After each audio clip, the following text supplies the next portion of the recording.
Hello, Ron. Thanks for being here.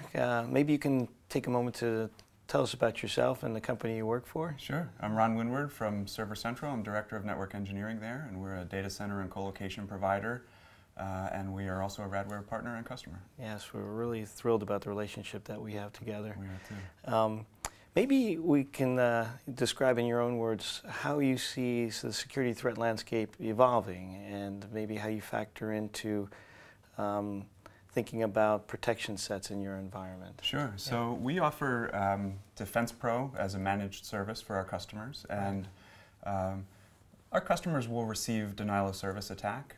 Not everybody, but unfortunately that's something that we have to work with in the market today. So traditionally we've seen a lot of volumetric attacks that we were able to address at the router level, but as threats become more and more advanced and easier to launch, we're seeing more application layer attacks that we really needed a solution a proactive solution to help mitigate. We're seeing a lot of that too. It's a very complex problem these days. Do you see any specific security threat vectors that are problematic, or use of needs for maybe signaling technologies or integration technologies in security? Sure. So when you combine all of that together, the ability for an edge device to be able to say, I need help, here's what I'm seeing in the network, to share some of that externally and propagate that externally in the network. Maybe it's flow spec, maybe it's routing black hole sharing throughout your network, or in the case of Radware, maybe it's signaling that we're passing from app wall to Defense Pro or from Defense Pro to Defense Pipe. So as what we see is that as attacks become volumetric attacks we've always dealt with, but now we're seeing application layer and volumetric attacks, which is something that is fairly new to us, to see a heavy combination of both in the same attack. So to be able to pass that up externally is a pretty valuable thing, we think.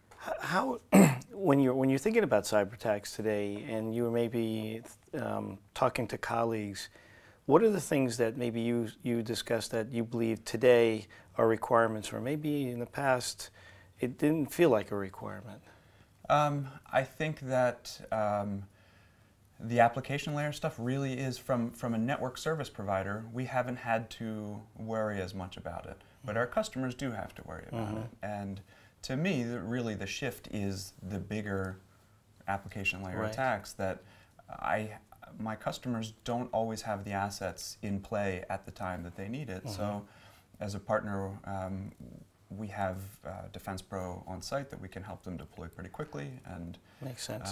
You know, it's I believe it's the volumetric application layer attack. Got it. How do you see the role of things like the emergency response team integration onto these kinds of solutions? Do you see that as a needed integral part to these solutions? Absolutely. So there is a time where the solution is deployed and does a great job at what it does, but custom attacks are custom attacks, and they can often bypass a lot of the traditional challenges and security that is implemented out of the box. So we've been fortunate to be able to work with ERT to help us deploy custom signatures that are very specific, reactive approaches to a very customized attack, which has been a fantastic thing that our customers aren't able to do on the servers, we're not able to do on the routers. The only place that we're able to do it is the It's a very frustrating game sometimes that we're in that you never know what the other guy, if you will, is going to do, and human innovation being what it is,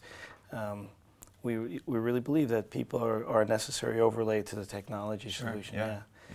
So in selecting the Radware solution that you made, what were, in your words, what were like the top things that you think really made the difference for you?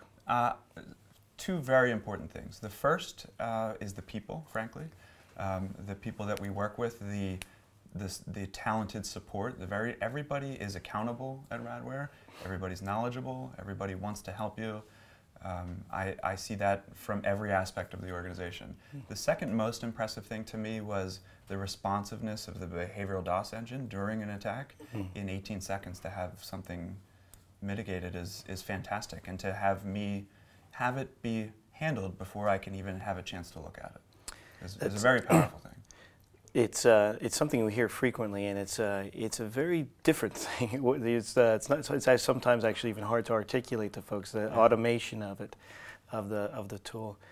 How do you see the landscape? What's your thoughts going forward? The things that you're a little nervous or anxiety stricken about, what will be the future problem? I think it will be, again, volumetric application layer, and also just sheer volume. I mean, we're at a point of 400 gigabit attacks. It won't be long till, you know, as 10 gigabit becomes the new 1 gigabit in the colo, and for servers, those servers are going to have the capacity to create bigger volumetric attacks when they're exploited. So, to me, that's